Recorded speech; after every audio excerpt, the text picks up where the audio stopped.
Everyone, I would like to introduce Michelle Denton. Michelle works for Chamblee Graphics in Raleigh, and I've known Michelle for how many years? It's wow. The 15 or so? At least, and yeah. So she's a printing rep, and so she can tell you some wonderful stories about how clients and graphic designers and printers work together, and how sometimes those relationships can be improved upon. So I'll leave it to Michelle. Well, first of all, I want to thank Carla for inviting me. It's been a long time since I've done any type of presentations for anybody, so bear with me if there are a lot of ums and ahs. I'll try not to bore you with that. But client-vendor relations is really important, especially in the printing industry. And I'm not certain how many of you guys will actually be going out and searching for jobs where you'll be working with vendors, but it's always good knowledge to have, because a lot of times the graphic designer is that person that someone in purchasing, especially within larger corporations, they're going to come to the graphic designer for the specs for a job. So if you don't know how to speak printer terminology, and their purchasing agents are going to not know how to speak it, then by the time it gets to us, chances are there's going to be a lot of confusion going on. A lot of companies will just solely depend on a purchasing agent, so it really is important to have that graphic designer have that background into print and terminology. It's not as important with paper, because I even don't know all the papers that are out there, but just a general knowledge of paper, uncoated stock versus coated stock. If you're not clear on what that is, you need to find out. And that's pretty simple. Coated, shiny, glossy, but coated stock also comes in dull finishes, matte finishes, satin finishes. So the more specific you can be with your print vendor on not just the type of paper, coated or uncoated, but whether you want a matte finish, dull finish, and so on and so forth. What I like to do, especially if it's a special project, say maybe an invitation package, something that is not sort of cookie cutter magazine, something like that, I like to sit down with the graphic designer, find out what the end use is going to be, and then offer paper solutions to them, bring out paper dummies, the whole 9 yards. And that's where the relationship in the client-vendor aspect comes. What I thought I would do, because I don't know a lot about each, or I don't know anything about any of you for that matter, other than the fact that Carla told me this was a sophomore level class, and you guys are going to be graduating, and if you haven't already, you're going to be looking for jobs. So I thought I would ask, just by a show of hand, how many of you guys have any type of print background? So a couple of you. Okay. So what I say today may be a little redundant for the two of you, but believe me, I was telling Carla earlier, I had a graphic designer from UNC send me specs yesterday on a 7-page book. I said, Lauren, you can't have a 7-page book. What do you mean? Well, what do you mean I can't have a 7-page book?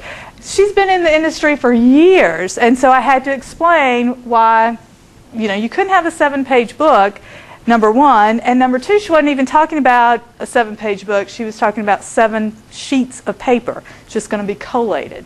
So again, printing terminology can trip up a lot of people, even people that have been in the industry. And I even start getting confused when the graphic designer isn't clear on, is it a page or is it a sheet? Just for example, I'll hold up this sheet of paper. If you were running this just as it is as a flyer, it's a sheet of paper that's front and back. If this was part of a book, this is page 1 and this is page 2.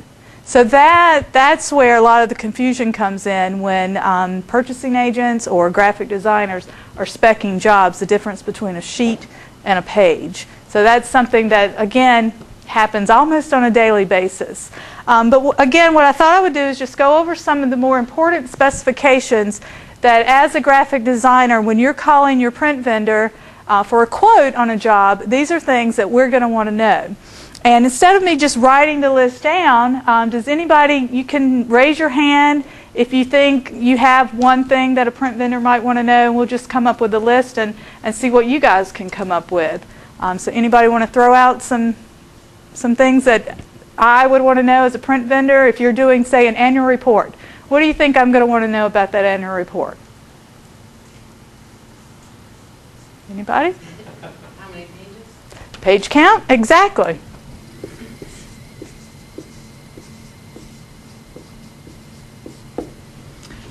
Page count. Does anybody know the difference between a self cover and plus cover? When you're doing an annual report, such as, we'll pretend this is our annual report. Page count, you have your text pages. So say it's 44 pages in the text. Then you have the cover. So that's 44 plus cover. So as a print vendor, it's very important if I know if, we'll go with 44, if it's 44 plus cover or self cover. Plus simply means that you're using a totally different stock for your cover sig, which is cover has four pages to the cover.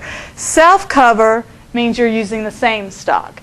You don't really use self covers a lot for an annual report, but you certainly would for a magazine or something like that. So page count and whether or not it's plus cover or self cover can make a difference in the quoting, and it can make the difference, you know, from one print company versus the other print company getting the job. What's something else you think I may want to know when I'm speccing a job? What they want to print on? Stock? Stock, yeah, exactly. And again, if it's a book, I'm going to want to know what would you like for your cover stock and what would you like for your text stock. And if you don't have a clue, that's where I come in and offer suggestions based on what the end use is for that particular job. So that's two. There's quite a few more. Huh? What colors are going to be in the front? Ink colors, bingo, good one. And that is very important. And it can be black. It can be black in one PMS. It can be black in two PMS. It can be 4-color process. But that's what I'm going to want to know, and I'm going to want to know if it's on, you know, cover, if it prints on the inside of the cover.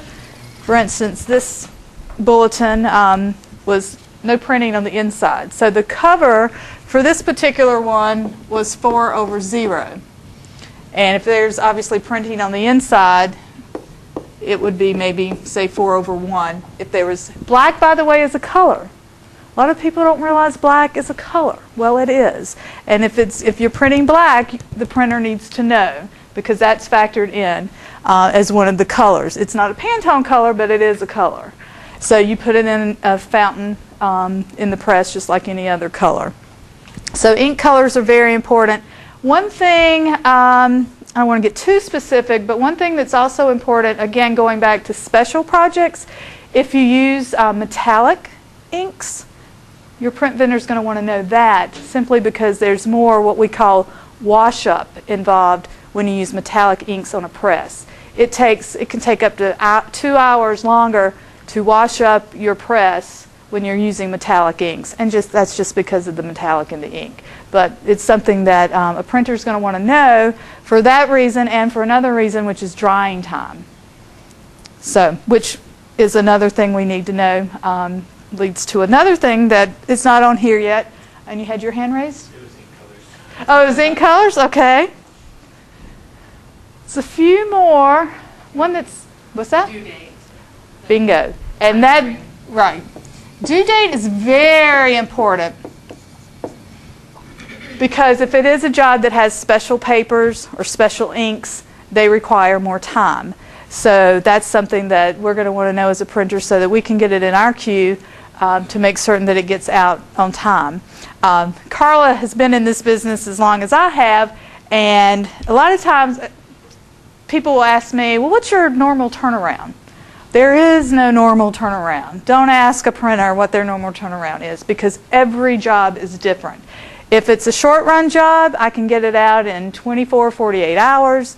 If it's a job with metallic inks and metallic paper, it could take up to 15 days. So just let me know when you'd like to have it, and I'll let you know if it's certainly something that we can do.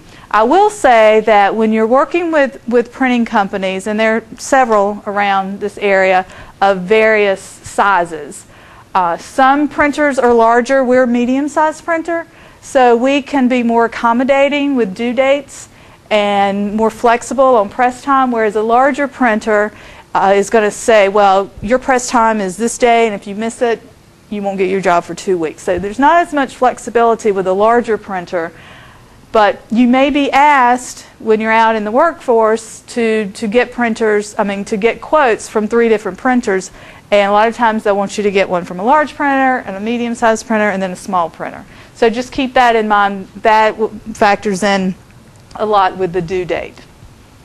So there's one that's not up here that's very, very important. Anybody? I didn't bring any candy to throw out if you get the... Uh-huh. Size, so like the sheet opens on a roll. Sure, sure.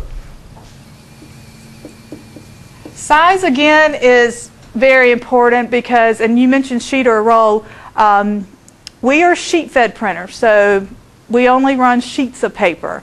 A lot of the larger printers out in Research Triangle Park, they are what are called web printers, and they will use, it's like rolls of toilet paper. That's typically what you see for large run jobs, and when I say large run, hundreds of thousands. Newspapers are done on web presses, but we're strictly sheet fed. So what you see in these color proofs here are roughly the size of the sheet that we run through our presses. But size is very important because if it's too large for our presses, unfortunately, we're going to have to say, sorry, but we can't help you out with this job.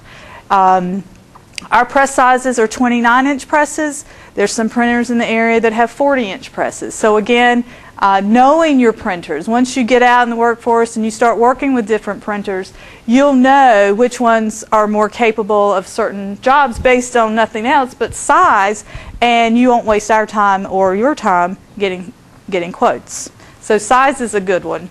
And I didn't even have size down there, so that's good. But there's one more. Uh-huh. How many copies do you need? Quantity. Yes, yes. We'll put that one at the top. Quantity is very important simply because obviously you need to know how much paper needs to be ordered, how long it's going to take to run. Quantity factors into a lot of things. For us, if it's a single sheet, a spec sheet like this, and you only need, say, 30, 50 copies, well, we're going to run this on our digital equipment. It's just 8.5 by 11. Say the same job was 5,000, we're going to run this 4 up on a sheet so that we can maximize the press time and everything. So quantity is really, really important. And knowing, again, your printer's capabilities. A lot of printers don't have digital capabilities, so they can't do anything, or they can, it's just not economical. And we can print anything, but there's a certain quantity, and it's usually 1,000 for us. 1,000 or less, we're going to put it on our digital equipment, versus 1,000 or more, we're going to run on our offset presses. So I think that's pretty much everything that I would need to know if I was working with you on getting a quote for a print project. There are other things that might come into play. Again, I won't get too involved with specs, but if you're mailing, for instance, a newsletter, and your printer has mailing capabilities, which a lot of people look for. They look for printers that can do everything in-house. We have mailing capabilities. So what we're going to want to know is how many are going to mail out, domestic, international. Do you have your own indicia? Who knows what an indicia is? Oh, you want me to tell you? Sure, tell the class, not just me. The postage license. Permit, exactly. Yeah, it's a little permit that you see in the upper right-hand corner.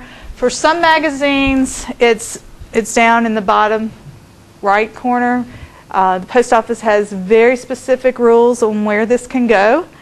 So if you don't know, you might want to ask your printer because they know all the ins and outs of where these indicias and mailing blocks can go. Most of the time you see it on the back, and you'll see it on the back of postcards and things like that. But If you have your own indicia, obviously the postage funds go directly into your employer's accounts.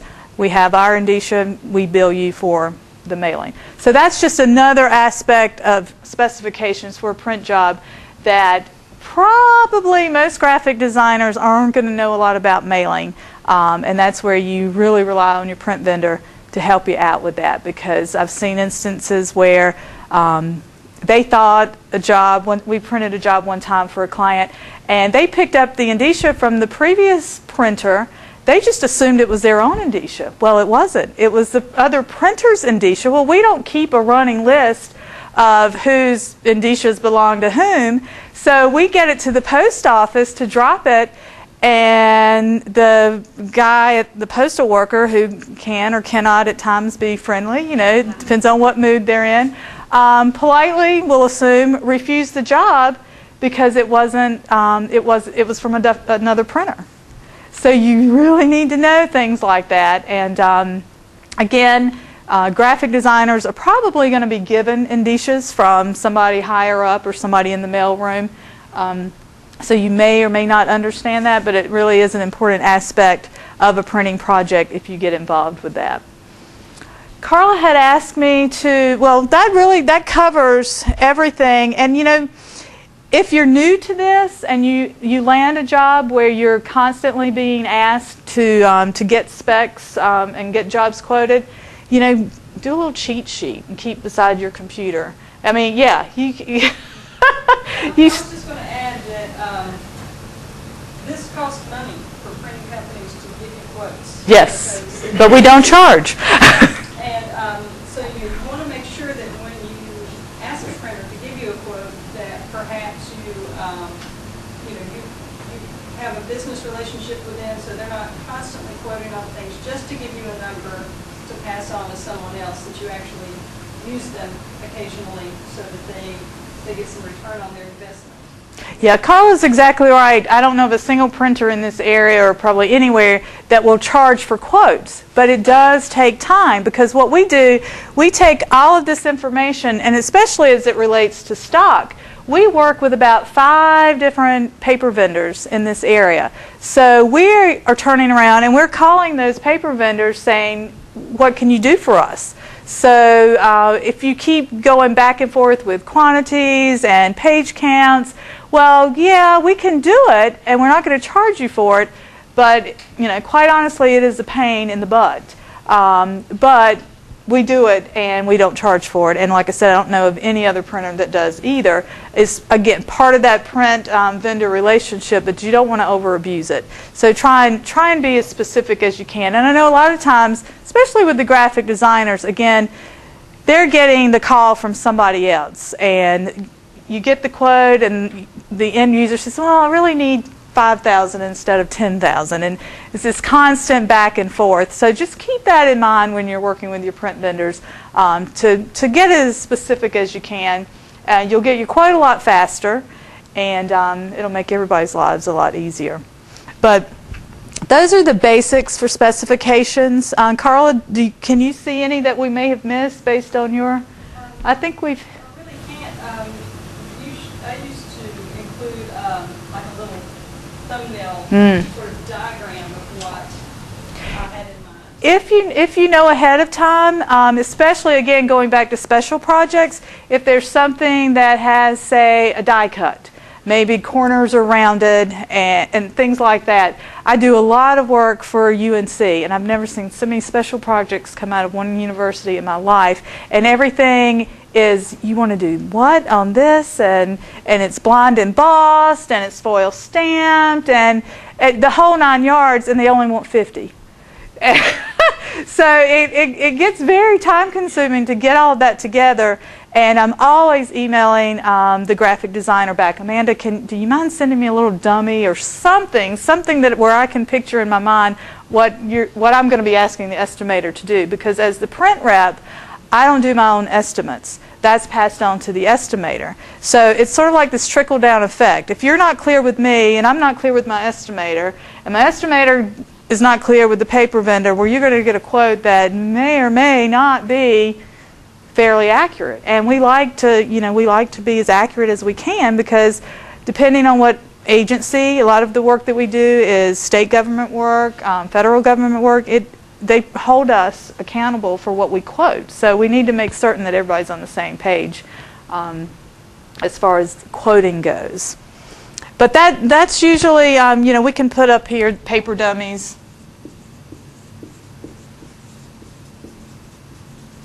But again, I would encourage you, if it's, if you do land a job where you have to do this on a regular basis, just to do a little cheat sheet. Ask your print vendor, is there anything else that I'm leaving out? That sort of thing. And most will let you know right away if there's something you left out. So, and believe me, if you've been in this industry for 6 months or 16 years, there's gonna be things that are left out. So no question is a stupid question. Ask away. I've had instances where there were new ink colors out that I wasn't even aware of, that Pantone had started these new colors in the 2000s now, and I had a designer in Durham using them, and I'm like, are you sure this number's correct? And she's like, well, yes, it's correct. I'm like, okay, so of course I'm calling up Pantone to see if we can get our equipment updated to show and reflect those ink colors. So no question in this industry is ever a stupid question. What I did is I brought an actual, some signatures, what we call signatures of a magazine that we do on a monthly basis. And if you guys just want to sort of walk around and take a look, and I'll pass around the, sure, yeah, what Carla is passing around, that's what we call the cover sig. Again, it's plus cover. So we're printing that on a completely different, and I'll start the finished product over here, and we'll start this one over here.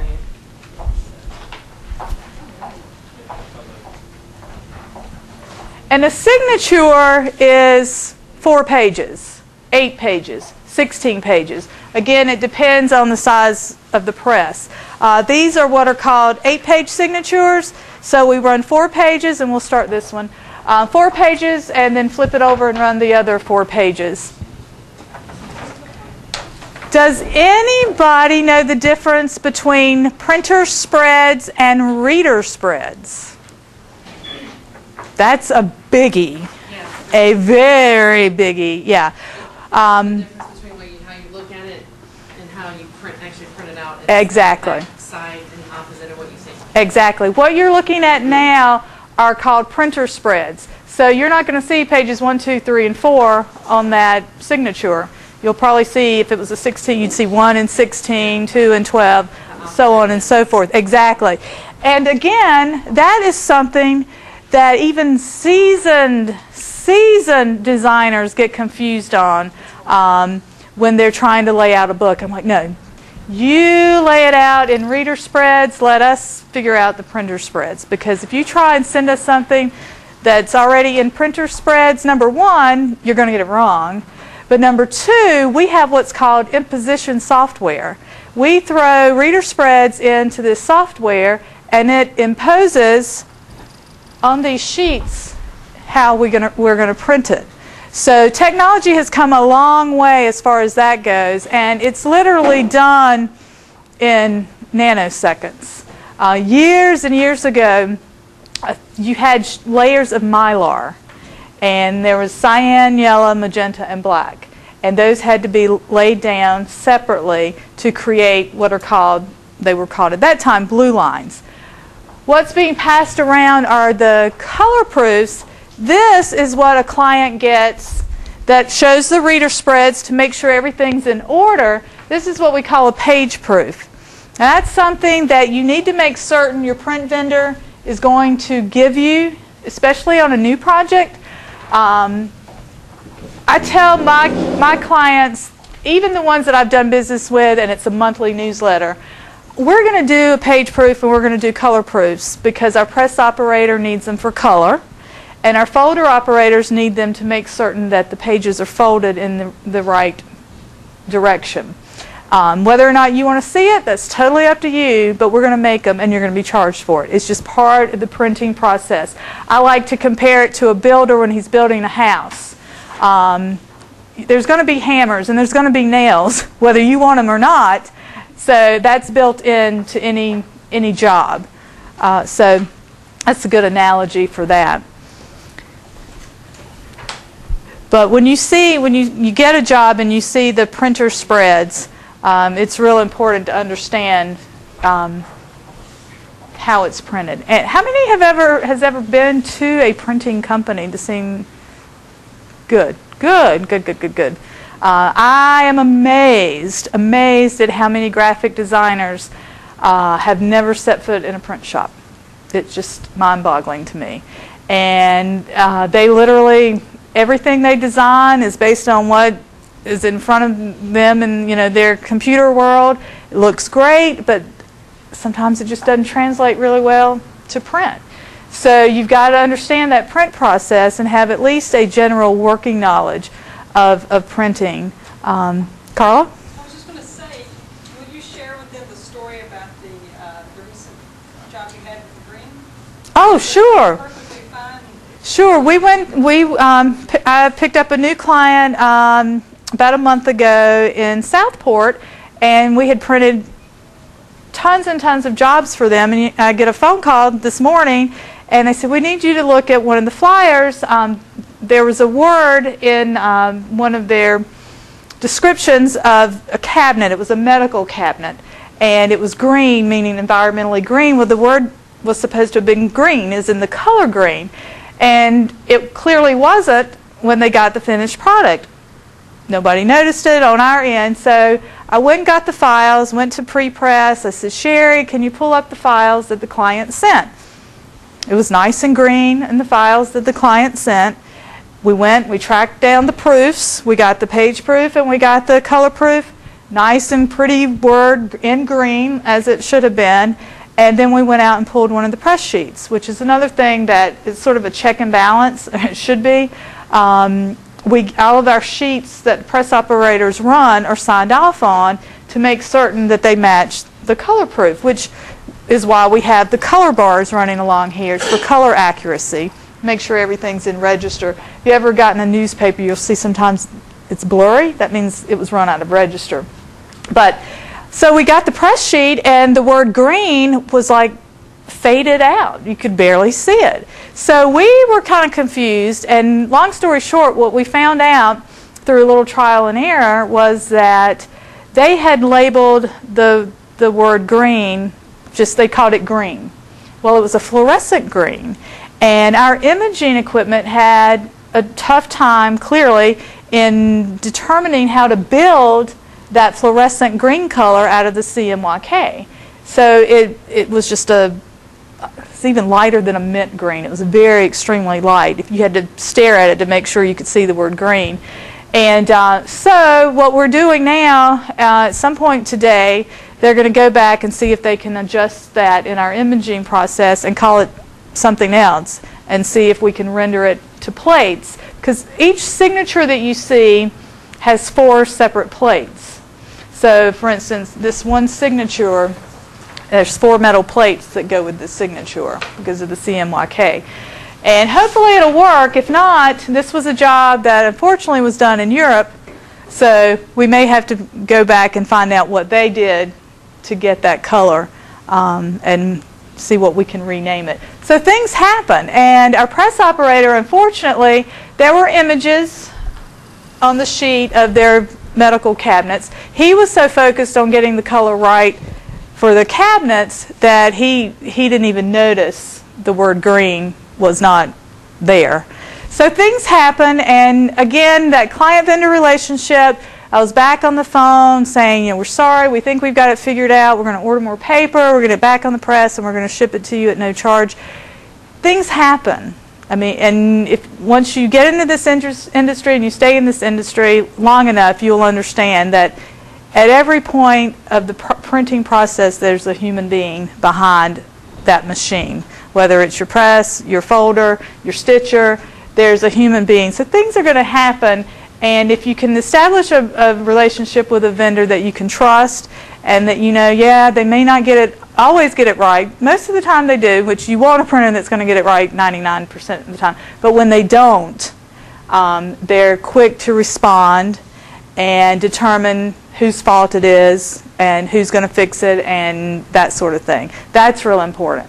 A lot of times it takes a while to build that relationship. This was a new client, so I was like, oh gosh, you know. But they were very accommodating. Didn't need it for a trade show, thankfully, because every other piece they seemed to have been needing. So they're very accommodating, and as long as we get it done, you know, quickly and figure out what the problem is, we should be okay. I don't think that's going to be an issue. So what I thought I would do now is just open it up to any questions that you might have. I'll do the best that I can to answer. I don't know a lot about pre-press, so yeah, throw it out. I'll try and answer it. I mean, I know the basics. I know how to prep files and things like that. So any question, just throw it out. If I can't answer it, maybe Carla can. So if you'll stand up so I can make certain that I understand your question and repeat it for the camera, since you guys aren't mic'd, we'll open it up for questions. Sure. You want to stand up? Yeah. So we met earlier. My name's Matt. Yeah. So when you do you said you make metal plates for these. So like, how do you make those plates? That's interesting to me. I didn't realize that things were still done on metal plates. Oh, yes. Yes. So the question is the metal plates. Well, the plates actually come to us. And they're roughly the same size, and they're going to be that size for whatever type of press you're running things on. We have smaller presses that run stationary items, so they're smaller plates. But yeah, in fact, we forgot to order plates, so we ran out of plates, and we're all panicking because, oh my gosh, what are we going to print tomorrow? We have no plates. The image that you see here, again, is burned onto those plates. Back in the day, you literally had this machine that was probably about this long, maybe a little wider, and you would put the metal plate down, and it was almost like processing film. It would burn the image onto the plate. Now it's this much bigger machine that you stick the plate in one end, and it's all done, it's all on the computer, and it burns that image, and the plates come out at the other end. So you can, a job like this, we can have plates made in, say, an hour. Yeah. Mm-hmm. Yeah. That's standard, and we recycle our metal plates. There are smaller companies that use paper plates, and paper plates you can actually use again. Metal plates you can't. Once you put a metal plate into the blankets area and the fountain area of your press, it rolls around that blanket, so you're not going to be able to reuse it. So once the job is done, they're just stacked away, and again, a recycling company comes and picks those up on a monthly basis for us. But they're thin. I mean, they're at least thin enough where they do wrap around each unit of the press. But the plates themselves come to us already at the size that we need for our individual presses. But that's a good question. Anything else? I remember burning those plates. You would put the plate on the surface that had a vacuum. Mm-hmm. Put another glass plate over it, and it sort of sandwiched it together. Mm-hmm. So yeah, it was a little more labor intensive. A lot of emulsion, a lot of chemicals. A lot of chemicals. And back then, I don't know, more than 20 years ago, because I've been in the business for 21 years, and we were doing it then. We just made the transition to digital equipment, but we actually had a camera room, and the camera alone was maybe the length of this entire row, and it looked like a giant camera. And that's when you called everything camera ready copy. And so we would ask the designer, what are you giving us camera ready copy? So it has changed a lot just in the 21 years that I've been. And you talk to somebody like Mr. Chamblee, who's 74, he could tell you stories that go back even further on the types of equipment that are used. Any other questions?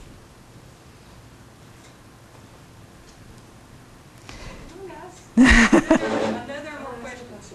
My name is Kelly, and I worked in the print shop. It's very exciting. It was fun. It's something different every day. The thermography machine, I thought that was awesome. Oh yeah, yeah. Mm-hmm. But we didn't do big quantities, so I'm not familiar with webs. Well, thermography is not something that is actually done a lot other than business cards. That was all. Yeah. So, I mean, we did invitations. Right, and yeah, in fact, I'm really surprised when folks call in and want a business card that's thermographed. We outsource it. We may outsource it to the people that you. Okay. What do you do any of the specialty finishes in-house, or do you outsource everything? I'm finding that most printers outsource almost everything: die cut, embossing, debossing. That's a good question. When we didn't really get into that as far as specifications, but when you are doing even a pocket folder, you're going to want to know how deep are the pockets, that sort of thing. That's again something for special projects you'll learn as you go. We do our die cutting for standard pocket folders in-house. If it's a 2-4-inch pocket, we got you covered. Anything other than that, we outsource it to die cutting, graphic die cutting that's one block over. Totally different process. They do our foil stamping. They do our blind embossing, die cutting for cell pockets, just different types of pockets. But yeah, and most printers do outsource. One thing that we have found, perfect bound books. Perfect binding is typically not something that a lot of printers do anymore in-house. And perfect binding just means you've got a nice little spine here. And I really wish I'd brought just FYI, we did the Wake Tech annual report. And I forgot to bring a copy. Darn. But that one had a really, really thin spine. I was like, oh my gosh, do you really want it perfect bound? But a lot of people like that. This was a student bulletin for Piedmont University in High Point, and it's nice to have on a shelf so that you can see, okay, it's volume 1, issue 4, whatever. But yeah, that's called perfect binding, and we do that in-house up to certain quantities. If you get quantities, again, up into maybe 5,000 or more, we're going to outsource it to a company that just does bindery work. So that, and the rule of thumb, in case you're ever asked this question, rule of thumb for perfect binding is 96 pages or more. You're going to want a perfect bind. That's why I kind of freaked out when when Stephen and Francie said they wanted the annual report perfect bound, because I think it was only 40-some pages. I mean, it was just this incredibly small page count. But it looks nice. It looks really nice. If you ever get a chance to see the college's annual report, it does look nice.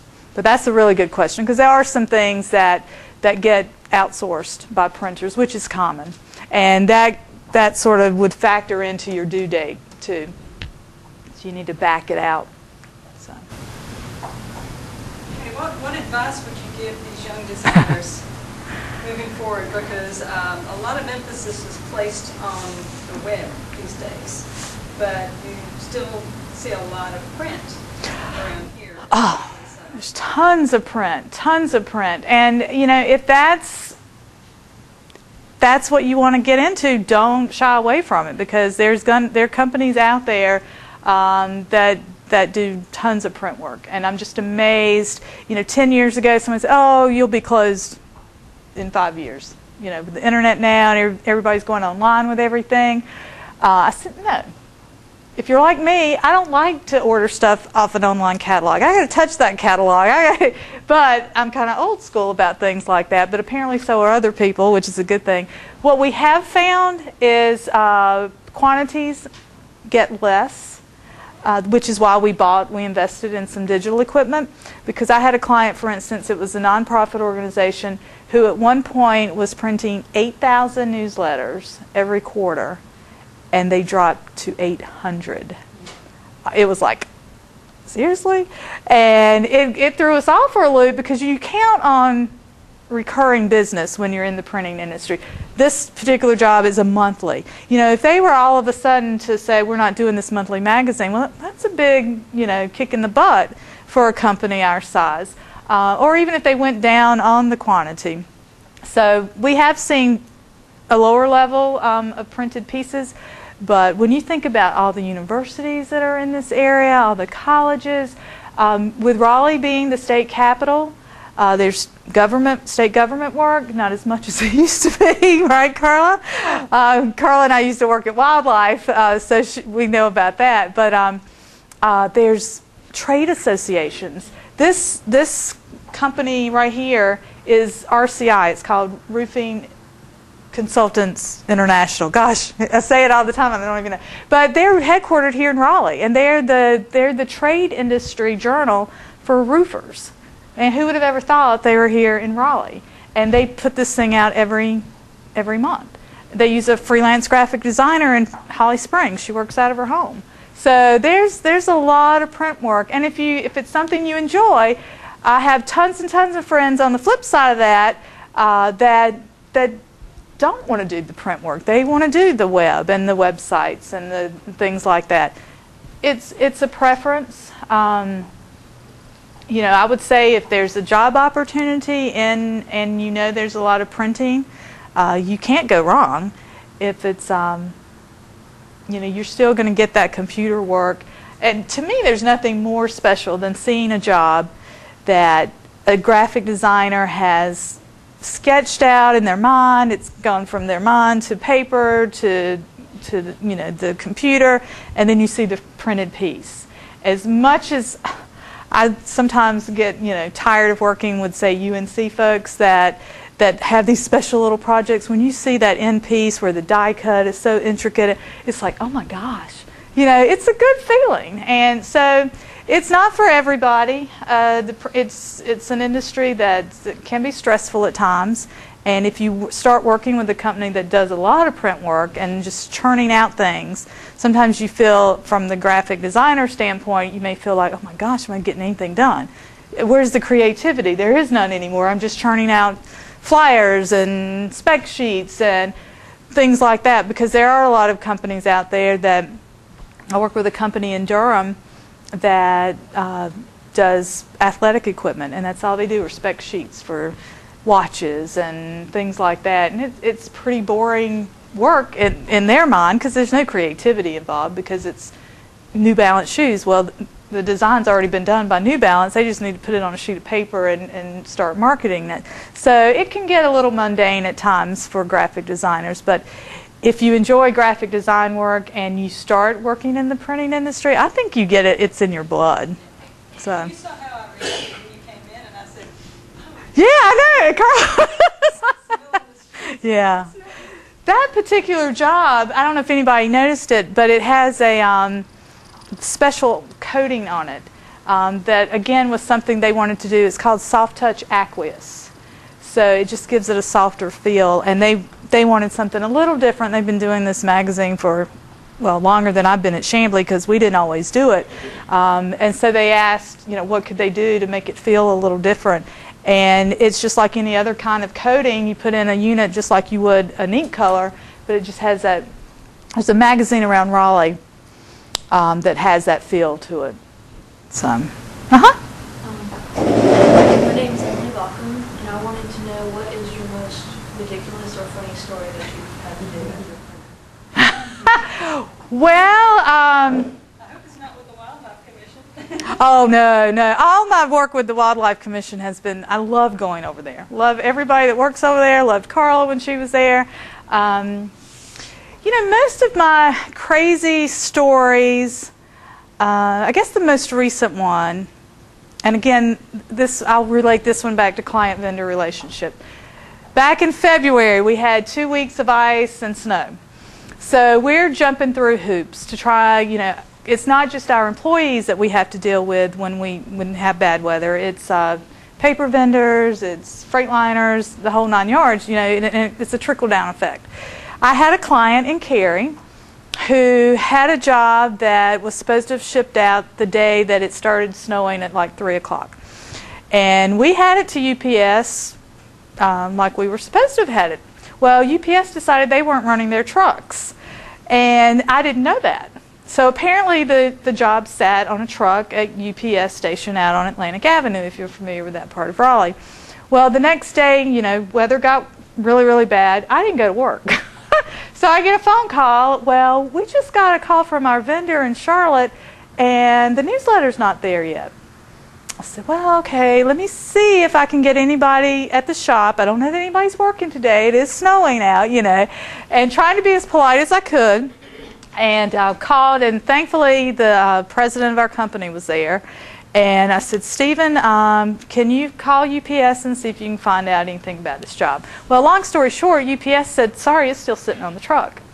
Well, she was furious. What do you mean? I'm like, well, ma'am, it's UPS. I can't do anything about, 15 boxes that are sitting on a, truck at UPS. She says, well, can you find a courier that can go get them off the truck?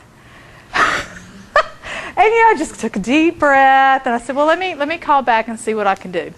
So I called, and Stephen was still there, and I said, Stephen, she's not being very nice about this, and I really don't know what to do. Can you call UPS and see what they can offer? Well, UPS wasn't even answering the phone. That's how bad, nobody was working. And so we went back and forth, and long story short, it got to Charlotte, but not exactly when they had wanted. And the funny thing was, the company in Charlotte that we normally ship this to wasn't even open anyhow. So that was a case of she was new to the position. She was really, really worried that she was going to get accused of dropping the ball. And it was a newsletter that it was the town of Cary. Anybody from Cary? In your light bill or whatever, you have a Bud newsletter.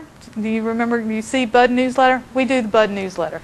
It gets shipped to Charlotte, they do the bills, and the newsletter gets inserted. She was afraid that they were going to miss some deadline with the federal government on their bills, and it was just going to be total chaos. So things like that, and you think, oh my gosh, let's keep it all in perspective. It's ink on paper, people. It's not life or death. And that's probably, a lot of times, it gets kind of crazy, and you just have to keep it in perspective that it's just ink on paper. It's not, The funny stories actually happen in the plant, and just the way, employees react to certain jobs that come through, and because it's a wide variety of work, from churches to, used to do this one calendar for this company in Cary, and it was a gas company. Well, their calendar, God help them, was a calendar of scantily clad women. Like, what has that got to do with selling propane?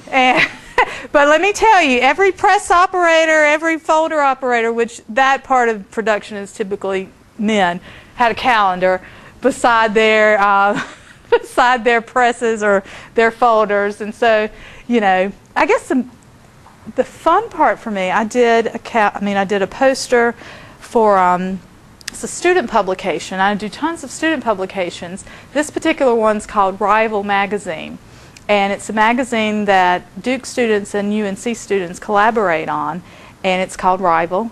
And they did a poster one year with us with a bunch of basketball players. So seeing things like that come through, it's really, really fun. One of my favorite wildlife jobs are, let me show you. You'll laugh, Carla. No, it's this handy-dandy little calendar. And I'm old school. I admit it, I'm old school. And it's chocked full of, okay, I'm off, And this is done for wildlife, and it's round cornered. So again, this was something that we had to outsource. They're just fun little projects, and I grabbed a few, and hey. You wouldn't believe the go-arounds we had over the Pantone color. So it literally is a job, whether you're on the print end or the graphic design end, that is different, something different every day. Some more mundane than others. The woman that designs this monthly, it's like by the time she gets us the March issue, she's already working on the April issue. But that's pretty much all she does. So it's it's very labor intensive, but it's an interesting profession to go into, and whether or not, like I said, you're on the web end and just strictly stick with that, or the print end, you're not going to get rich, I will tell you that. So but it's a lot of fun. So, any other questions? Thank you very much. Oh, well, thanks for having me. Yeah. Stay here with us. We do appreciate it. And, Sure. Michelle may be found on ChambleeGraphicsInc.com. Is that the correct website? ChambleeInc.com. Chamblee Inc. Yeah.